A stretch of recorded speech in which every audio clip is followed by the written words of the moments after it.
quelles sont les opportunités que nous voyons dans la protection des mineurs dans les espaces en ligne. Je sais bien que nous sommes tous parents ici et qu'à un certain moment, on se pose la question de se dire, toutes ces plateformes, quand elles mettent en place leurs produits, quand elles décident quelle politique ils vont gouverner leurs produits, est-ce que les parents ont une place pour être consultés, pour apporter leur avis.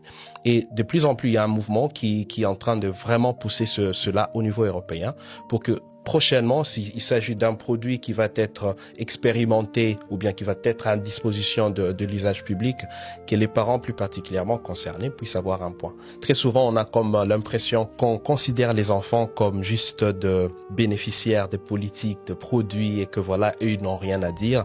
Mais je pense qu'au niveau de l'expression, de leur appréciation de ce qui est bon pour eux, il faut ouvrir un espace pour aussi écouter les enfants. Justement, j'ai 2 enfants et donc mon fils aîné qui a 12 ans a reçu un téléphone de son père. Quand j'ai essayé de mettre des contrôles parentaux plus rigoureux, j'ai mis 3 jours. Et moi, je considère que je me débrouille bien en technologie. Et j'ai mis 3 jours à comprendre les menus, et je comprends toujours pas. En tant que parent, c'est une grande frustration parce que je vois pas comment les systèmes actuels aident les parents à participer dans le bien-être numérique de leurs enfants.